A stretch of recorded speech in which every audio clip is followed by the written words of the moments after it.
So there you have it, guys. Yes, introducing the brand new car I've just acquired for the channel, 2018 BMW F30 340i xDrive. Now, guys, before we get into this discussion here as far as this new vehicle reveal, it's definitely a monumental accomplishment for the channel to be able to acquire this vehicle. So once again, I want to sincerely thank each and every one of you guys for watching the videos and supporting the channel. So yes, guys, as you can see here, 2018 F30 340i xDrive.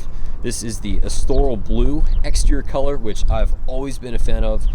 Now, one thing I really have to say I'm a huge fan of as far as the way this car comes configured right out of the box is the fact that we've got this right here.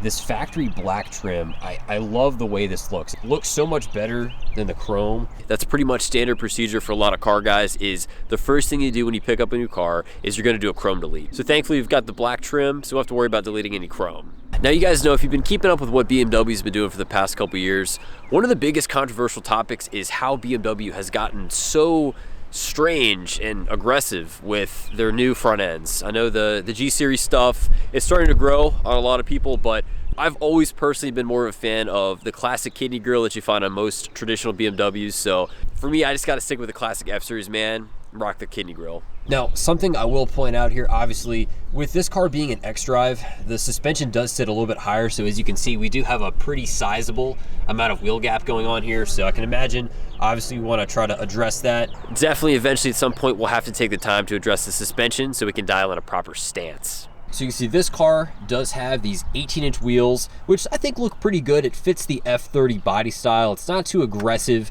I like the fact that we still have some pretty decent sidewall on the tires, not getting too low. So no complaints with the wheels. There's a chance once we start looking at suspension and all that kind of stuff, we may look at doing another set down the road. But for right now, as far as what we're dealing with out of the box, I really have no complaints. Yes, you guys can see this car is an xDrive. For me, I'm so used to Quattro. I love to be able to just simply point and shoot. You don't have to worry about that rear end getting away from you. So for me, my driving purposes, I much rather prefer to have all-wheel drive as opposed to rear-wheel drive. But at the end of the day, to each their own, you go with whatever you feel is best. But for me, I'm gonna stick to Team Quattro, Team xDrive. I'm gonna go ahead and give you guys a quick sample of our stock exhaust. I actually really like the B58 exhaust note. It sounds pretty good out of the box. So let's go ahead and provide you guys some quick sound clips as far as the stock exhaust on the 340i.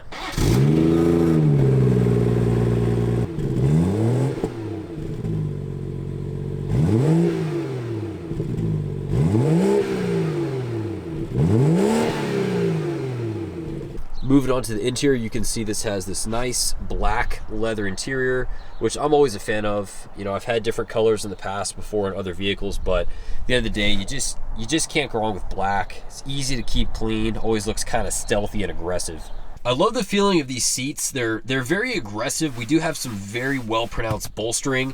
I like the fact you can also extend as needed. So, you know, for somebody that's taller, it's got longer legs like myself, you can definitely make that adjustment so you can have a comfortable seating position. So once again, fantastic seats, very comfortable, very supportive, nice bolstering all around, excellent support with the stock sport seats. I really love the way this car is equipped. We've got this really nice, this chunky, beefy wheel. It's got these very well-defined 10 and 2 notches.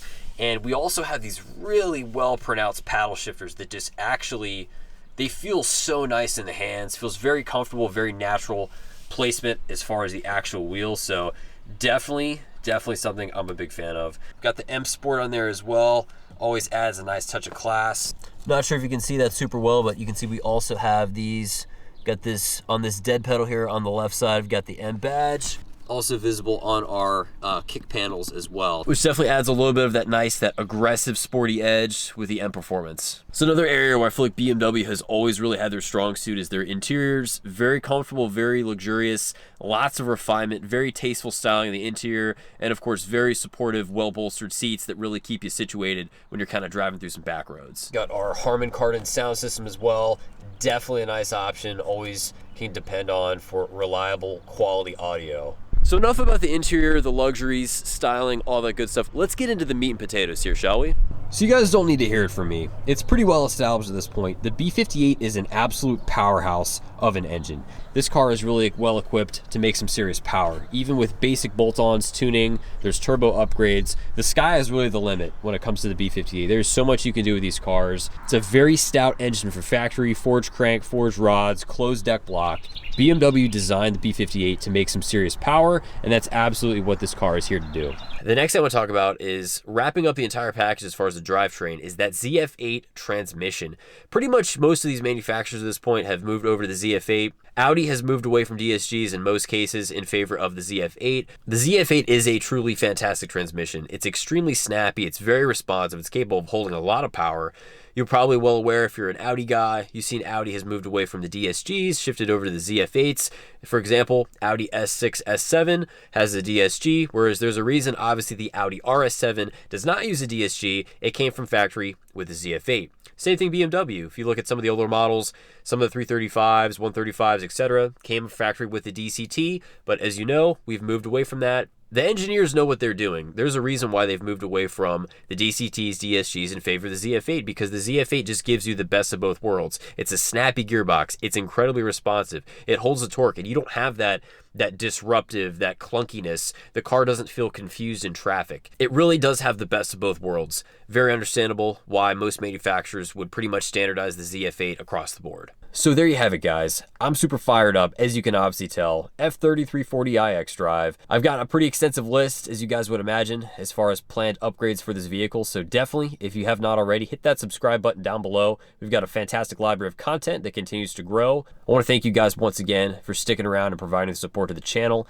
It is certainly much appreciated. So that's going to wrap it up for today's video, guys. Stay tuned. Coming up, we're going to give you guys our first drive impressions for the 340i. It's definitely something you don't want to miss. If you guys would be so kind to like the video, leave a comment down below. It really helps me out. Thank you guys again for watching. I'll be sure to see you guys in the next one. Have a great day.